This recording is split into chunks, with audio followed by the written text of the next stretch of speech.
তো এখন যেমন ধরুন আমাদের ডান পাশে আছে আমাদের ডাক টেলিযোগাযোগ সচিব আছে। তো আমাদের টেলিযোগাযোগ মন্ত্রণালয়ের অধীনে আমাদের মেইন কেবল কোম্পানি আছে, সেখানে 200 গিগ তারা অলরেডি কিনেছে। সো এটা এফডিআই এর মাধ্যমে কিনছে। সো এফডিআই অলরেডি আসা শুরু হয়েছে এবং আমি মনে করি যে স্টারলিংকের আসার মাধ্যমে বাংলাদেশের যে ইজ অফ ডুইং বিজনেস অর্থাৎ ব্যবসা সহজীকরণ যে সূচক, এই সূচকে আমাদের ব্র্যান্ডিং ভালো হবে এবং আরো অনেক কোম্পানি যেমন পেপাল নিয়ে আমরা কাজ করছি, আমাদের স্ট্রাইপ নিয়ে কাজ করছি। তো এই কোম্পানিগুলোর বাংলাদেশে অনবোর্ডিং হতে সুবিধা হবে যদি স্টারলিংক পুরোপুরি এই গল্পটা আমরা বিশেষ করতে পারি।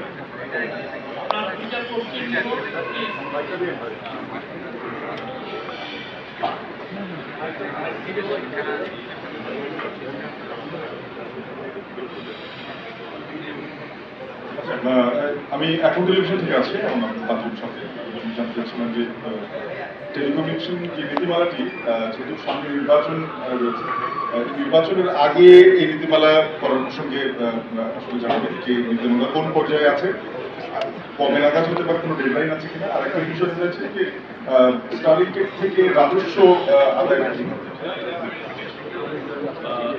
টেলিযোগাযোগ কিন্তু প্রযুক্তিগত বিষয়ের সাথে আসলে নির্বাচনের কোনো সম্পর্ক নেই।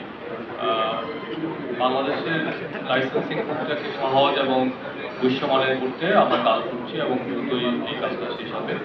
আর প্রতিটা ডিভাইস, স্টারলিংকের প্রতিটা ডিভাইস থেকে সরকার রেভিনিউ আর্ন করবে, অর্থাৎ ফিক্সড হারে আমরা মাসিক পেমেন্ট পাবো।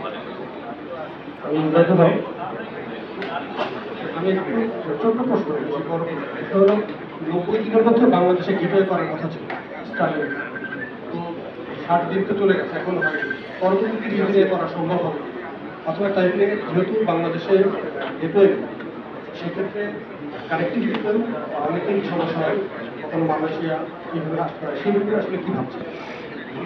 যে গেটওয়ের কাজ চলছে, যেহেতু আমি বলেছি যে আমাদের tax VAT duty structure related কিছু জটিলতা ছিল, সেটা সমস্যা সমাধান করতে সময় লেগেছে। তো এটা আরও 30 দিন পার হলে আমরা বুঝতে পারবো যে কোন স্টেজে আছে। তো আমরা যতদূর জানি যে গেটওয়ে স্থাপনের কাজ শুরু হয়েছে।